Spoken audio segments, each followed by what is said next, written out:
Welcome to the fourth and final episode. We are talking about AI. Elton back in the studio. This week, the final episode, we are going to try, I don't know how we're going to do it, the future of AI.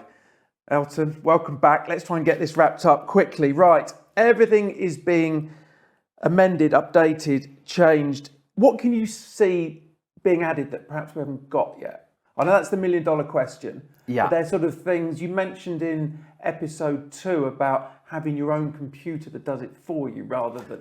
Is there a lot? There must be loads to come. Okay, so let's try and break this one down as well. So go right back to episode 1, and it's about patterns. So if there is something that is existing right now that is ultimately can be boiled down to a pattern, and we don't have AI doing anything for it right now, whether it is physical, I mean, we could get into the talk about robotics, and I'm sure we will in this, but you know, robotics controlled by AI, that's a whole other thing, and automation. But whether it is physical, whether it is visual, whatever it is, if we can distill it to a pattern, then that's what's to come. Right. So let me give some examples, and there's other things. What's really holding things up is the computer power.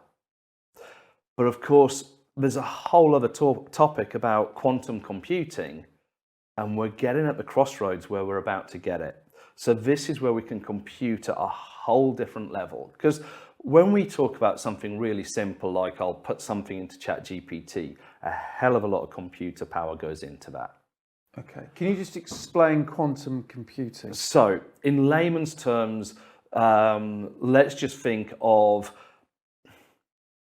at the minute, it's not quite literal, but it's layman's and it'll be easy to understand. If we think that processing happens in a linear fashion, this is now it happening all at once. Right. So imagine trying to, and this is where the danger comes in, imagine now I want to hack your password. I try one, it doesn't work. I try another one, it doesn't work. I try another one, and I keep going until, bing, I'm in. I've unpicked the lock. With quantum computing, I put all the combinations in at once, and the right one comes back. Very simple terms. Yeah, so you know, I'm not the computer scientist. So, okay, so that then allows us to do so much more. We've got things like NVIDIA's Digit project. So that's putting this kind of computer on your desktop. Well, we can't do that currently. Just huge, you know, and just too expensive. These things are coming out $3,000. So they're already coming out. You're on a waiting list, but essentially they are going to come out. Wow. And it'll put it on the desk. Is it in layman's terms? Mm-hmm. No, your it's little tiny. system. It's smaller. Your assistant sitting there in a computer. Yes. Yeah. Wow. And that's your lawyer, your accountant, your architect, your surveyor, all just sitting there in a box. That's what's coming in the next year or so. That quick? Yes. Yeah, that quick. I thought you were going to say 5 to 10 years. No.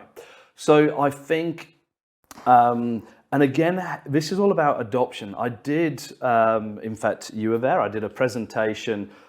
This was specific to glazing people, so windows and doors. Yeah. And I built a picture of the future, where essentially Mr. and Mrs. Smith in their home, were looking for windows and doors, and they went to their AI. Yeah, we could call that AI Siri or Alexa. We could call that AI whatever we want.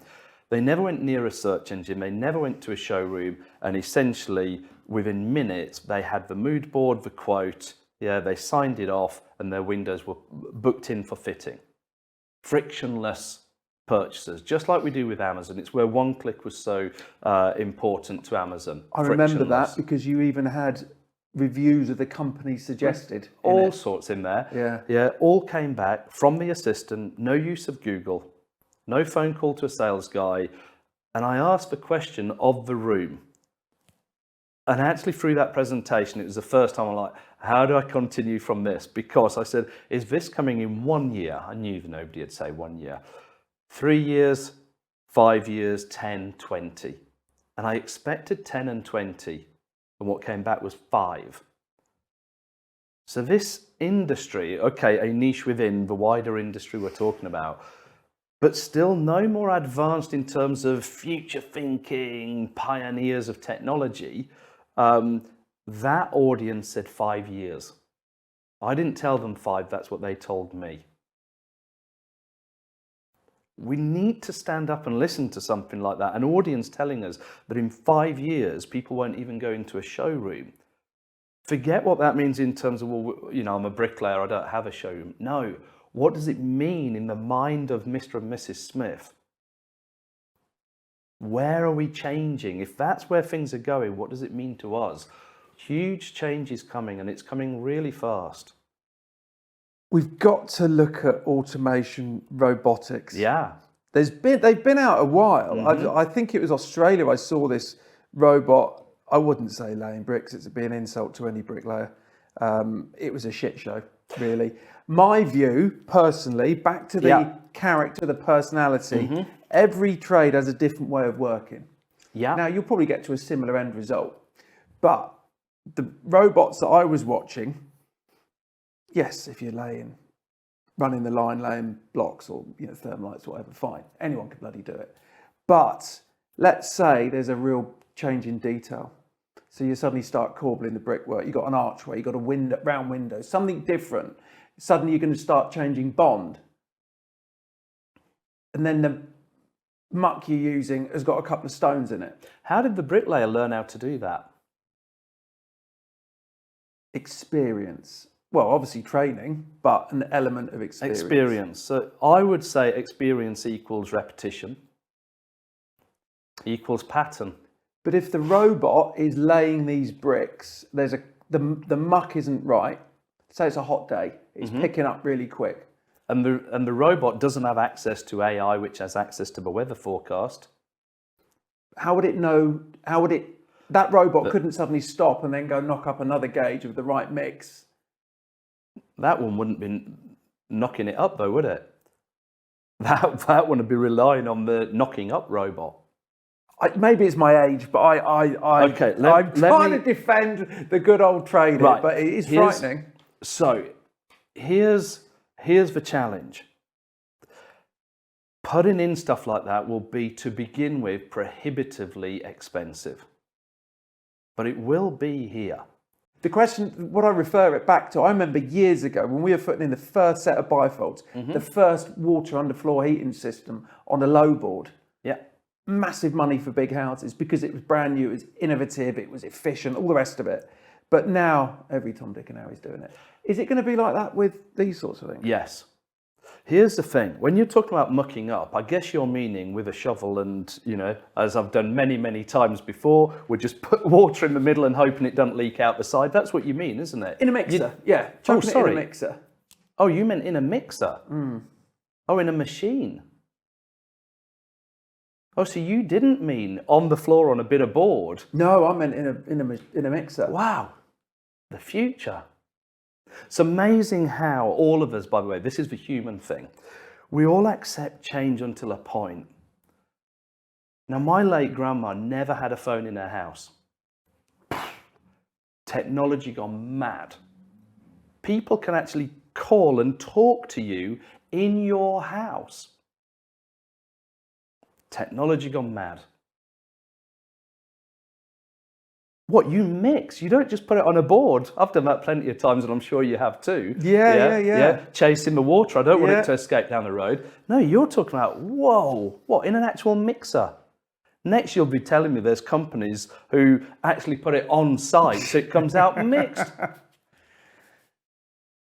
Do you see how all of this, it's a mindset thing, it's not a technology thing. There are robots painting the top floor of car parks, and they get the perfect amount of paint. So the waterproofing paint, essentially.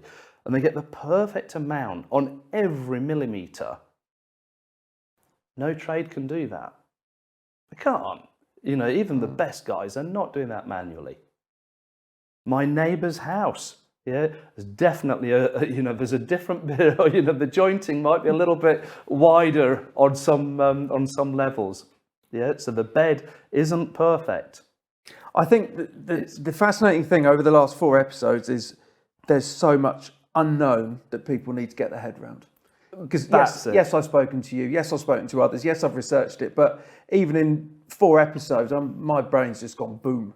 And Right. I think that is the scary thing to some, and obviously the minority, the exciting bit. And so let's then bring it back as well, because there's no point us ending the series on this, whoa, the whole world's crazy, I can't get my head around it.